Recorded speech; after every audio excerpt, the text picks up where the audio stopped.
preparar esta charla fue, bueno, si bien todos sabemos que los factores de riesgo son muy importantes, ¿por qué es importante cuidarme? ¿Sí?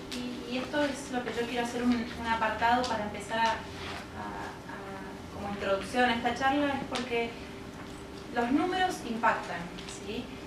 Y eso es lo que yo les quiero transmitir principalmente, que la enfermedad cardiovascular y cerebrovascular es la primera causa de muerte tanto en hombres como en mujeres, porque no siempre son las mismas enfermedades para unos que para otros, ¿sí? Pero esta enfermedad está en la cabeza en los dos sexos, ¿sí? No solo en Argentina, sino que en el mundo. Y habla un poco también de cómo nos cuidamos ya nosotros.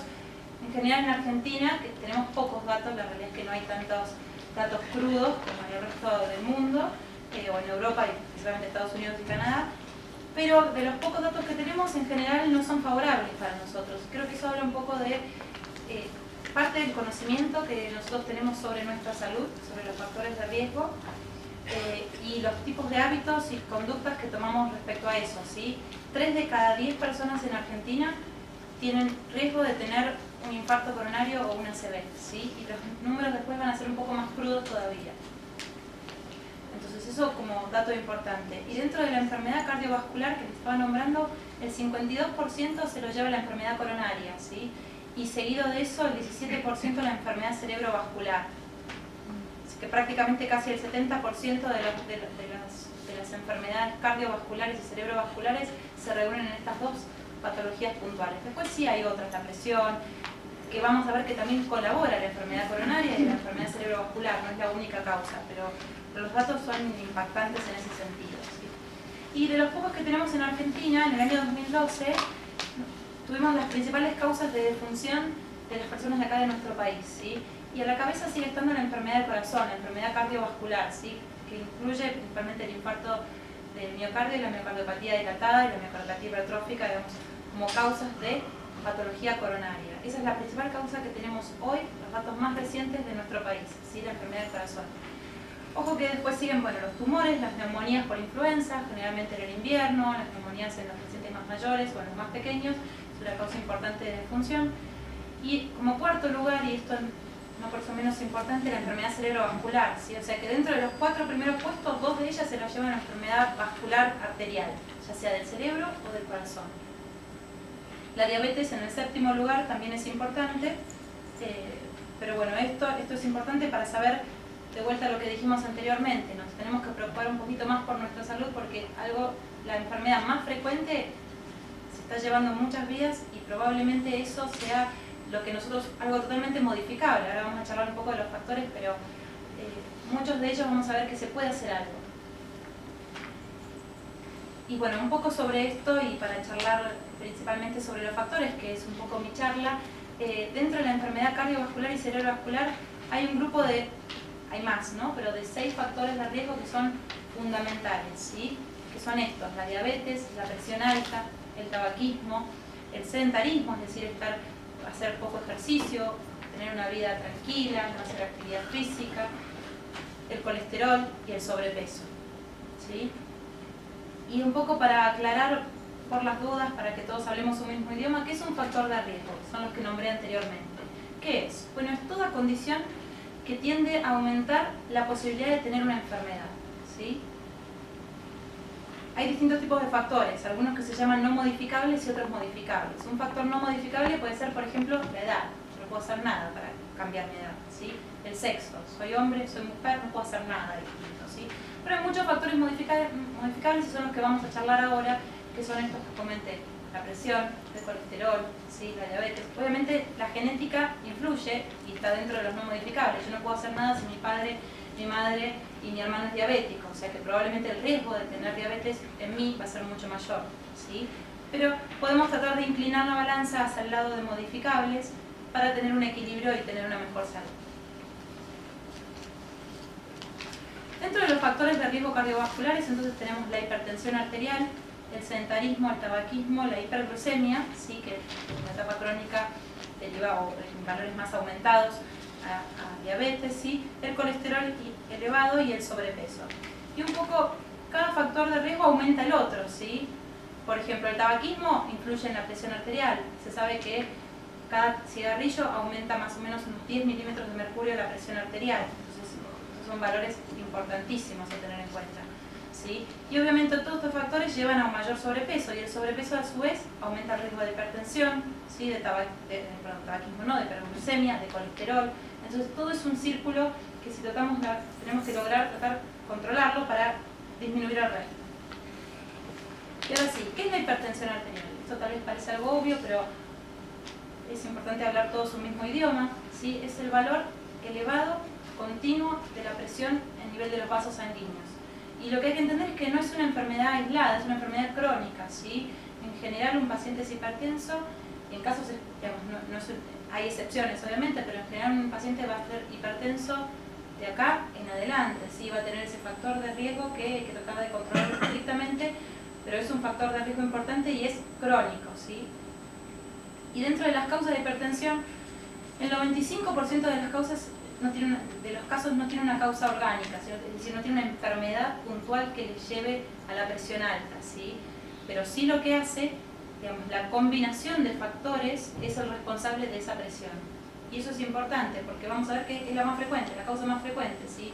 Que son la obesidad, el estrés, comer mucha comida con mucha sal, el alcohol, son todas causas que empeoran o facilitan la aparición de presión elevada, ¿sí? Y se lleva el 95% de los casos, o sea que si logramos controlar esos factores uno podría modificar sumamente la presión, el valor de la presión arterial. Y entre el 5 y el 10% tiene una causa conocida. Por ejemplo, si yo tengo una persona que tiene presión alta a los 25 años, bueno, esa persona tal vez no es ni obesa, ni sedentaria, ni fuma, digamos, hay que buscar otras causas, ¿sí? Y eso es importante. Pero recordar esto que es un porcentaje muy pequeño. En general responde a todos los restos de los factores de riesgo que estábamos charlando. Y esto es una aclaración, pero por la práctica clínica en general la hipertensión arterial es asintomática, ¿sí? Hay casos muy, digamos, cuando la presión está sumamente elevada que puede asociarse a una emergencia hipertensiva y tener síntomas puntuales. En general la presión arterial no da síntomas. Y eso es una contra, digamos, o es un factor muy importante a tener en cuenta, porque si nosotros no lo buscamos, tal vez somos hipertensos de por vida y nunca nos enteramos. Entonces hay que tener el hábito de controlarse la presión, ¿sí?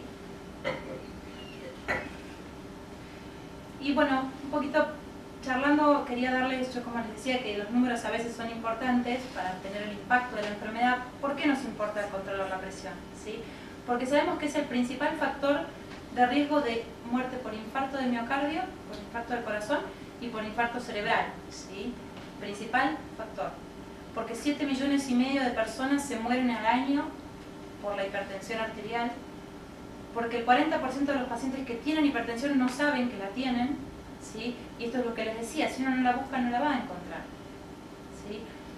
Los mayores de 65 años tienen un riesgo del 90% de tener hipertensión. De nuevo, busquémosla. Y es el factor de riesgo más frecuente de la enfermedad cerebrovascular, ¿sí? Y está presente en el 80% de los pacientes que tienen una ACV. De la mayoría de los pacientes que tenemos internados, 8 de cada 10 van a tener presión elevada. Entonces, son datos a tener en cuenta y a tratar de buscarlo, ¿sí? ¿Qué provoca la hipertensión arterial? ¿Por qué es tan mala? ¿Sí?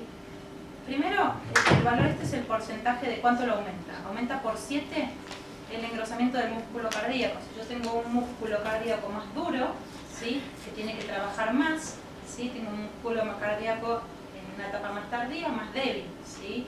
Aumenta el riesgo por 3 de infarto agudo de miocardio, ¿sí? Porque obviamente el corazón tiene que hacer un esfuerzo mucho más grande para bombear la sangre si tiene una presión que está más fuerte, no más alta, ¿no? Aumenta por 8 el riesgo de ACV isquémico y también de ACV hemorrágico, o sea, de sangrado cerebral. No solo un coágulo que tapa una arteria, como es un ACV isquémico, sino un sangrado cerebral, ¿sí? Un vasito que se rompe. Aumenta muchísimo el riesgo, 8 veces más que una persona normal, que una persona que no tiene hipertensión, ¿sí? También provoca problemas en la vista, ¿sí? La retinopatía hipertensiva, eso es porque los vasos se vuelven más duros.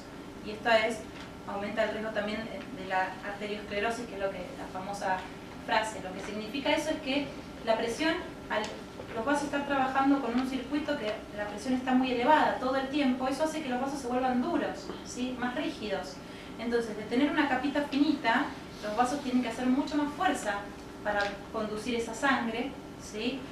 Y se va engrosando progresivamente la arteria. Si yo tengo una arteria más gruesa, ¿sí?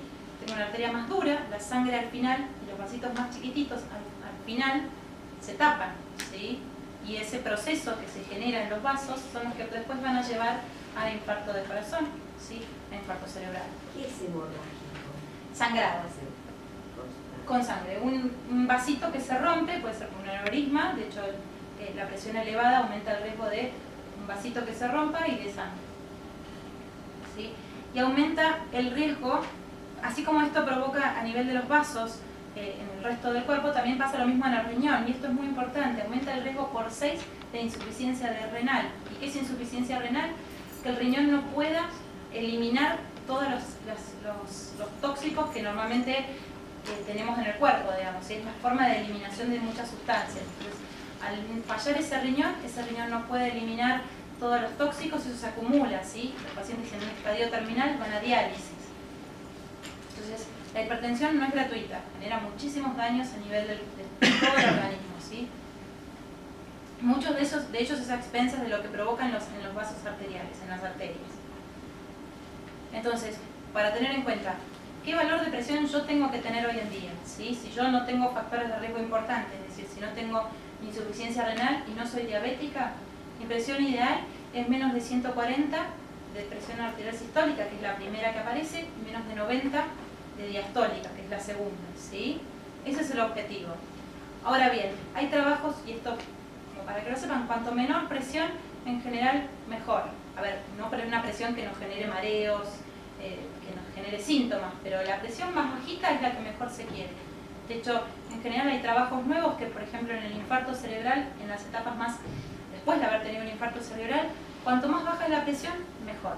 Obviamente, si la presión, tengo 90 de presión arterial sistólica, bueno, eso tal vez a mí me genere malestar, me paro y me mareo, eso no, ¿sí? Pero una presión de cerca de 120 milímetros de mercurio de la presión más alta es lo más ideal, por así decirlo, ¿sí? Pero con un 140-90 menor a eso es lo que se busca. Y esos valores son los que tenemos que apuntar. El otro factor de riesgo es la diabetes, ¿sí? La diabetes empieza con hiperglucemia, que es el azúcar elevado en sangre, ¿sí? ¿Y por qué se empieza a producir esto? ¿Sí? Hay una hormona que se fabrica en el páncreas que es la insulina, ¿sí? La insulina empieza, digamos, el páncreas cuando tiene continuamente el aumento del azúcar en sangre, tiene que cada vez producir más esta hormona, que lo que hace es agarrar el azúcar en la sangre y guardarla en los tejidos. ¿Para qué se usa el azúcar en los tejidos? Para dar energía. ¿Sí? Vieron que cuando uno come un caramelo después está mucho mejor, ¿sí? más reactivo. La energía en general la sacamos del azúcar, ¿sí?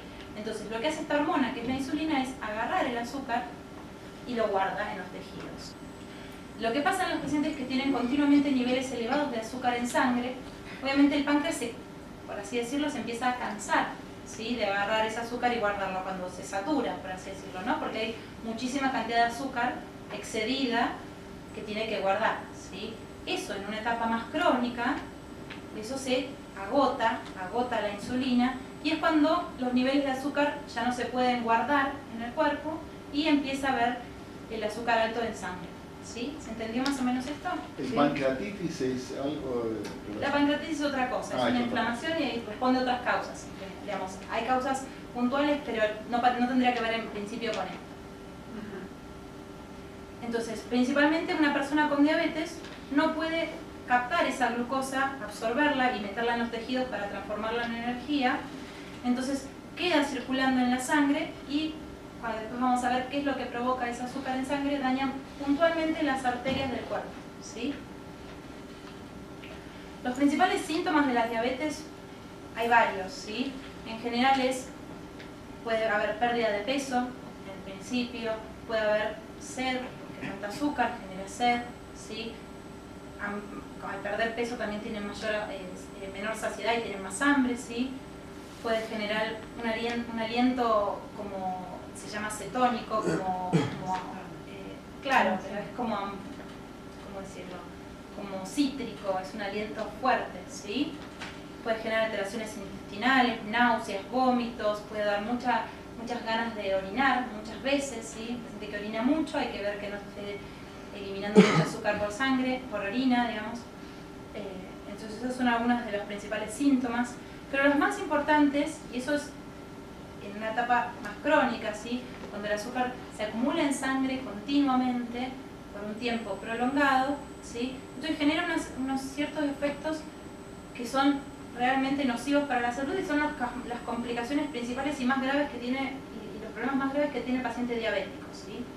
Por un lado, lo que hace el azúcar prolongada en sangre es generar alteración en los vasos, ¿sí? Entonces, altera el vaso sanguíneo y puede provocar alteraciones en la visión en el ojo, principalmente en la retina. Los pacientes diabéticos, si son, perdón, si tienen años de diabetes y de muy mal manejo de la diabetes, en general pueden quedar ciegos, ¿sí? Por la retinopatía diabética. Hay tratamientos, pero la realidad es que hay veces que son, digamos, cuando la enfermedad ya está muy avanzada, en general no hay un tratamiento posible para esto, en general pueden ir a la ceguera, ¿sí? Lo mismo que pasaba en la presión, lo mismo pasa en el riñón, afecta a los vasos del riñón y puede dar insuficiencia renal y llevarnos a la diálisis, ¿sí? Esto es bastante típico de ver en algunos pacientes que se llama dermatitis ocre. Lo que quiere decir es que, ven que, no sé si se llega a ver bien, sí. Rosa. Claro, tiene un color como morado en las Sí, piernas, ¿no? sí, sí. Y eso es porque la diabetes afecta principalmente las arterias más chiquititas, ¿sí? Las más distales, por así decirlo. Entonces, las más distales, por ejemplo, en las piernas, entonces esos vasos se van colapsando, ¿sí? Y esta coloración morada es producto de eso, por la insuficiencia venosa y arterial que genera, ¿sí? Infarto cerebral, que después vamos a hacer un apartado para charlar un poquito de ACV, ¿sí? Enfermedad coronaria, y el pie diabético también afecta, como afecta a los vasos, la diabetes también, los nervios, le llega sangre por los vasos, digamos, los nervios tienen que vivir de alguna forma y es a través de unos pequeños vasitos muy chiquititos que le dan sangre a esos nervios, ¿sí? Esos vasos en la diabetes, al ser tan finitos, también se afectan. Entonces, generan, al estar afectados, esos vasos que le dan sangre a los nervios, se genera lo que se llama la neuropatía diabética, ¿sí? Entonces, el paciente diabético, vieron que hay cremas que sugieren para la gente diabética cuidar mucho los pies. ¿Eso por qué? Porque el paciente diabético en general tiene afectados los nervios de los pies, los nervios distales en general, pero en general uno lo que más ve son los nervios de los pies, ¿sí? Entonces lo sienten. Entonces, ¿qué pasa? Es muy común que el paciente no se dé cuenta de que al no sentir puede tener una piedrita, una pequeña escoriación, y eso, por un lado, no tiene sangre que le llegue bien a esa zona, por un lado no siente, eso se genera una pequeña úlcera cada vez más grande, y es un problema muy importante en los pacientes diabéticos, que es el pie diabético, ¿sí? Hay pacientes que se tienen que hasta amputar el pie o la pierna, porque si eso progresa, es terrible y realmente discapacitante completamente, la gente puede perder la pierna, y si hay infección severa en esto, es muy grave. Y esto es por esto, porque no lo sienten, no se dan cuenta. Por eso es muy importante que siempre se cuiden los pies, que se corten las uñas delicadamente, porque cualquier infección más mínima que sea, es un paciente que está en mucho más riesgo que cualquier otra persona normal, ¿sí? ¿Y por qué entonces es importante el control? De vuelta, lo mismo, ¿sí? Los números son impactantes. 347 millones de personas en el mundo tienen diabetes, ¿sí? Y dentro de contribuye a la enfermedad cardiovascular, que es la principal causa de muerte entre las personas con diabetes, así que es altísimo. Y esto es una fotito de cómo un paciente con diabetes tiene que controlarse su nivel de glucemia, de azúcar en sangre. Ellos tienen unos dispositivos que se colocan, se pinchan un dedito, ¿sí? Y controlan de esa forma su azúcar en sangre, ¿sí? ¿Y cómo se puede hacer? Entonces, otra de las razones por las que es importante el azúcar, controlar la glucemia, es porque aumenta muchísimo el riesgo de tener una ACV, ¿sí? Esto es todo comparado con una persona normal, ¿sí? Un hombre con diabetes tiene 6 veces más riesgo de tener una ACV que un hombre sin diabetes. Y una mujer con diabetes tiene 13 veces más riesgo de tener una ACV que una mujer sin diabetes. Los números son terroríficos, 13 veces más, es muchísimo, ¿sí?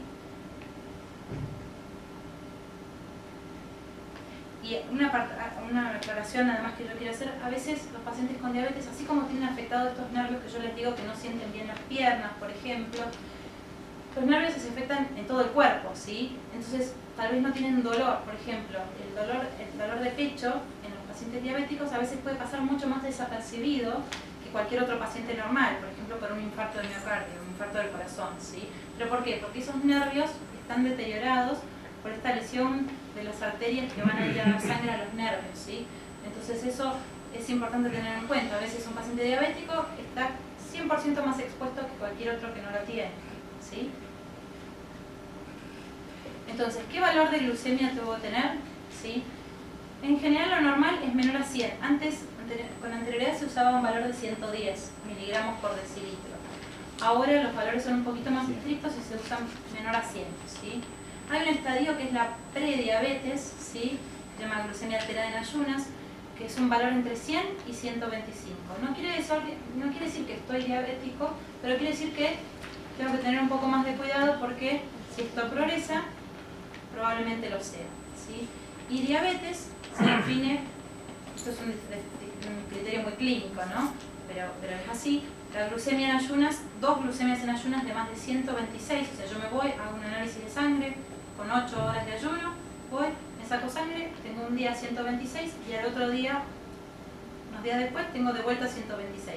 Bueno, por criterio soy diabético, ¿sí?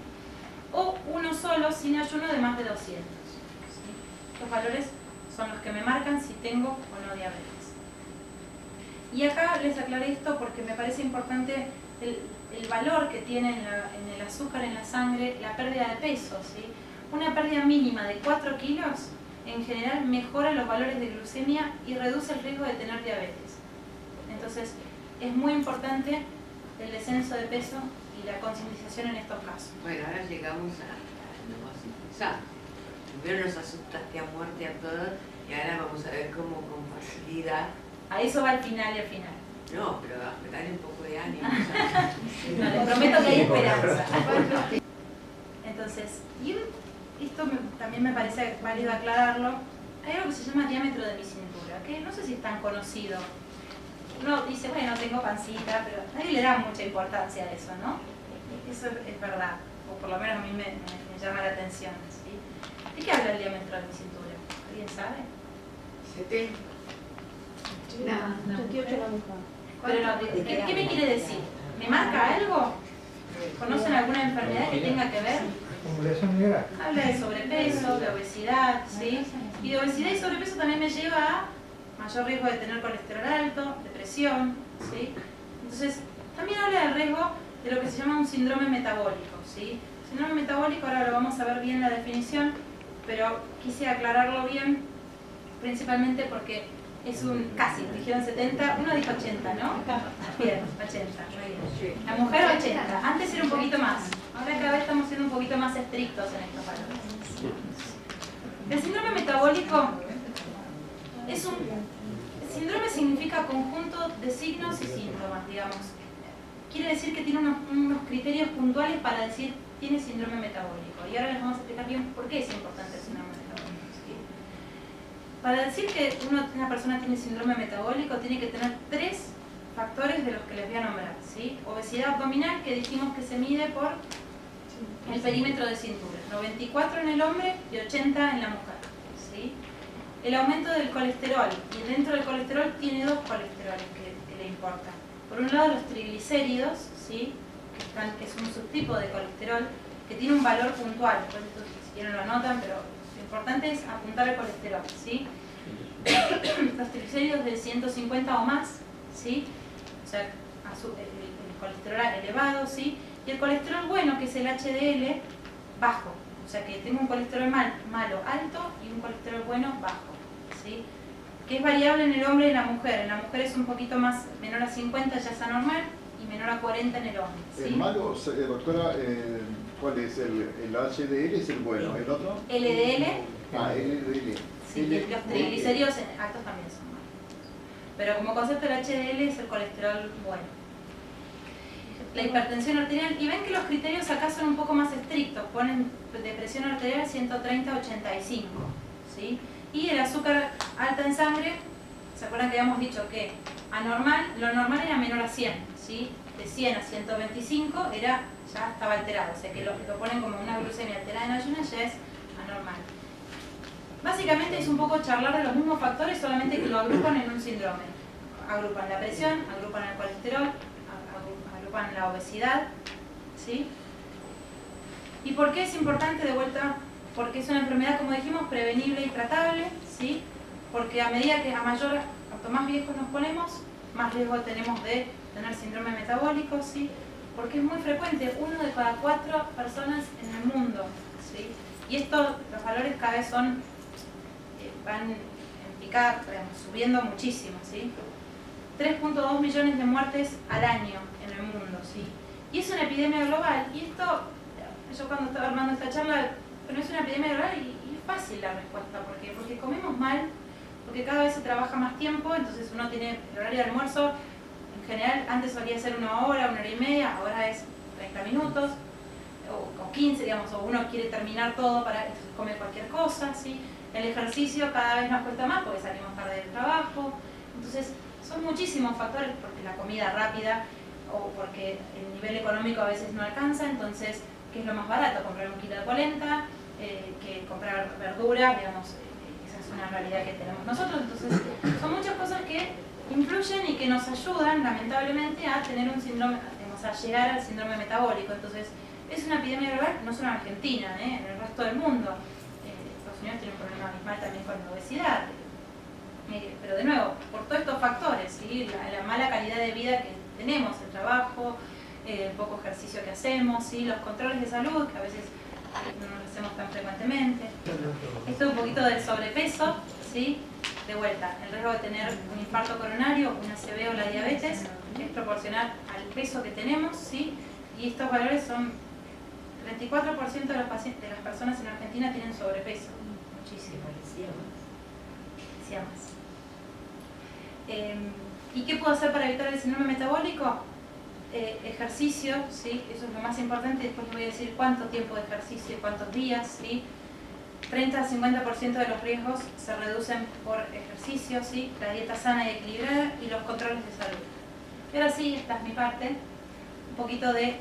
Quería hablarles un poquito de ACV. Porque obviamente todos estos factores que les dije, lo mismo que para el corazón, la enfermedad cerebrovascular es lo mismo que pasa en el corazón, son las mismas arterias que van a ir al cerebro y van a tapar esas arterias. O sea que la enfermedad es muy parecida, ¿sí? Los síntomas son distintos obviamente porque el cerebro responde distinto, pero si uno lo piensa, la arteria que se tapa en el corazón tiene el mismo riesgo de taparse en el cerebro, ¿sí? Porque es el mismo vaso, está expuesto a los mismos factores. Entonces eso es muy importante. La enfermedad cerebrovascular, y estos valores son importantes, un ataque cerebral cada 4 minutos pasa por, ¿sí? Es terrible. 1 cada 4 minutos va a tener una ACV. ¿En el mundo o Argentina? Ahora les doy estos números que también son importantes. Esta es una campaña que se hizo en España, ellos le llaman ictus a la ACV. 1 de cada 6 personas en el mundo tendrán un ictus, una ACV, ¿sí? 1 de cada 6 personas, ¿sí? Cada 6 segundos una ACV mata a alguien. Es una campaña muy buena porque tiene un impacto importante. Cada segundo una ACV ataca a una persona. 15 millones de personas van a tener una ACV cada año, ¿sí? Cerca de 30 millones de personas han tenido una ACV. Y en general, esas personas tienen una discapacidad.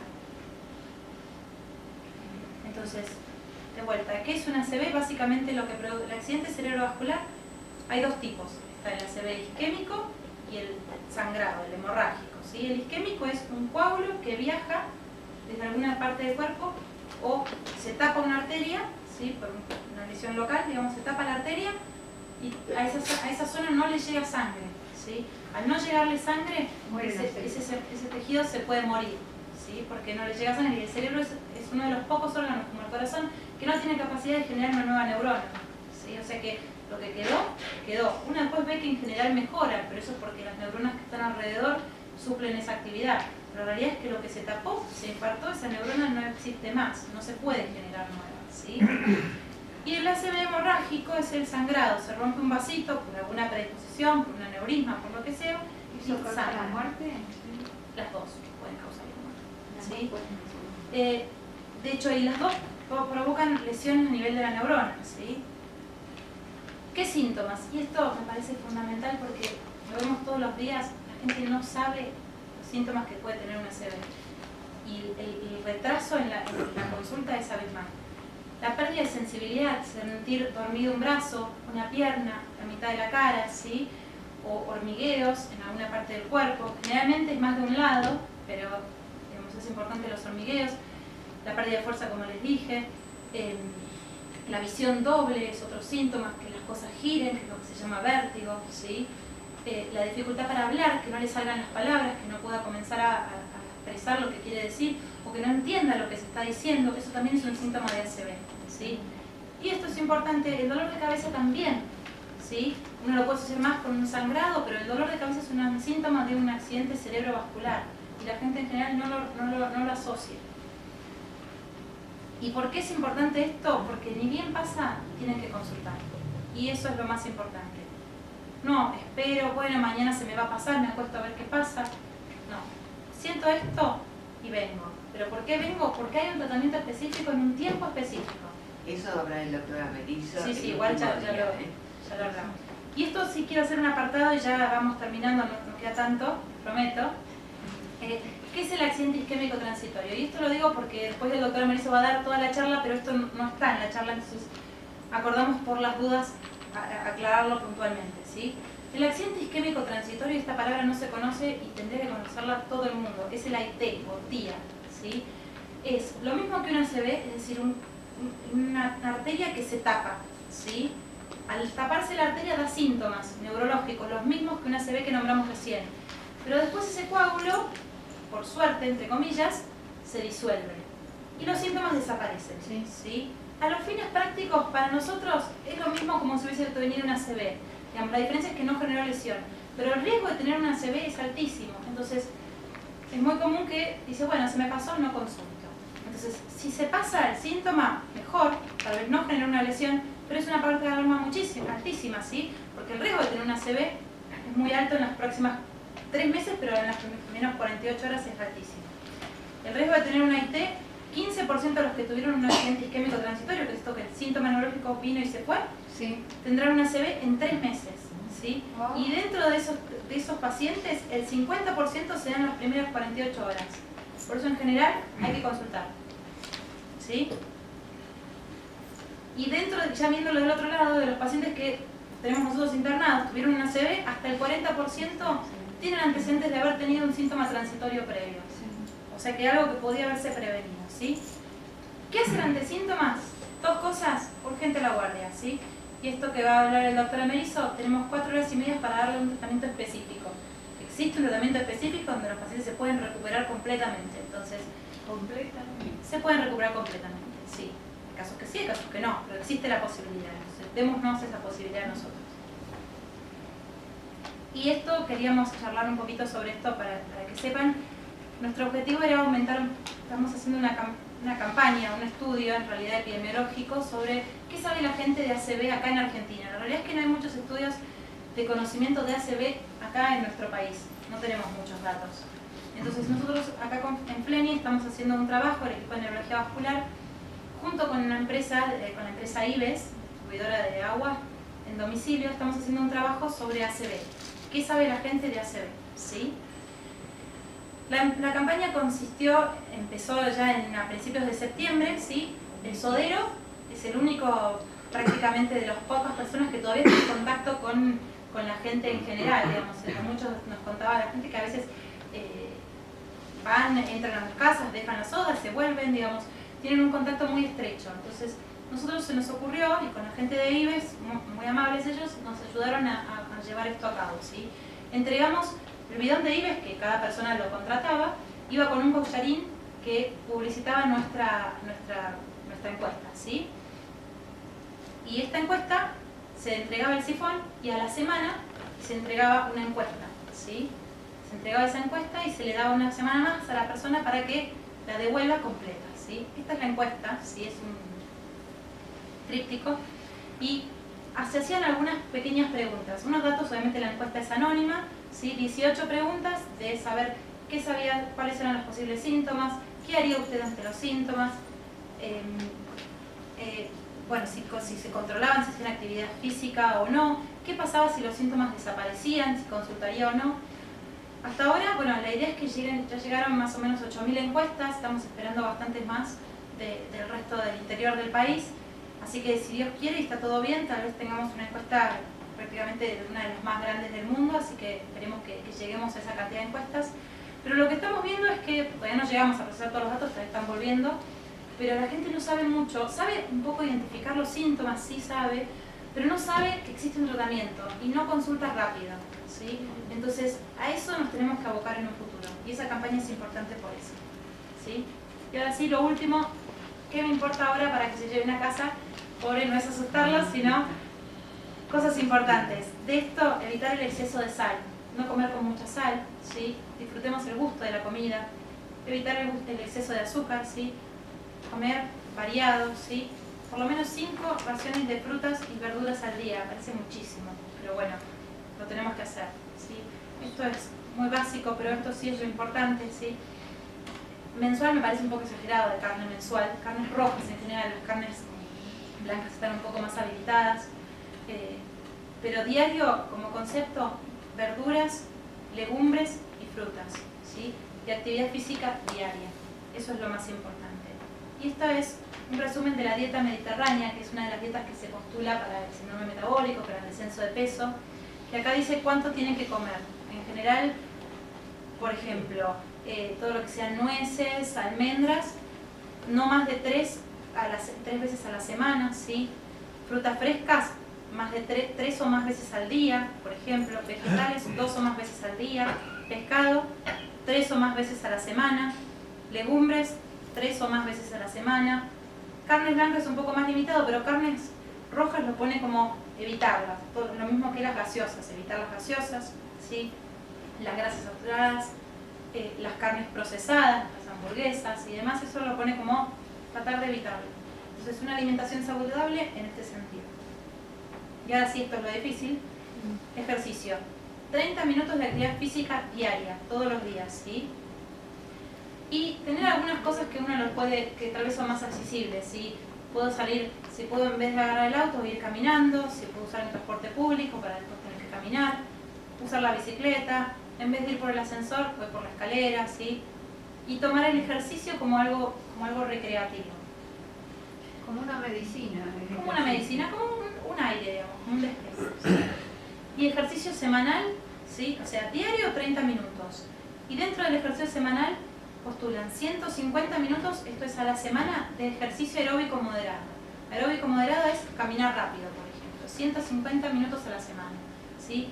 Y ejercicio aeróbico vigoroso, por ejemplo, correr 75 minutos. Y esto es una recomendación para los pacientes con diabetes, que por lo menos es esto, 150 de ejercicios moderados, por ejemplo, caminar rapidito, en una semana con 3 días mínimos de ejercicio, o sea, 3 veces a la semana al menos de esto, y no más de 2 días de ejercicio consecutivo sin hacer ejercicio. No hay datos sobre bicicleta, ¿no? Yo no los tengo.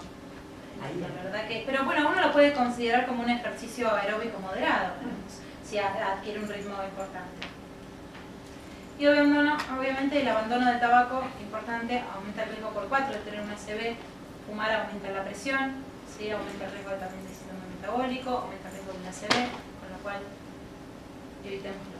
Y bueno, ahora estamos en el mes de octubre, que es el día del accidente cerebrovascular, el 29, así que bueno, tratar de concientizar un poquito y espero que haya podido transmitir esto de concientizar un poco principalmente los síntomas neurológicos, la consulta rápida. Si después no termina siendo un ACV, eso lo definimos después, pero lo más importante es consultar precozmente, porque es una enfermedad prevenible y tratable.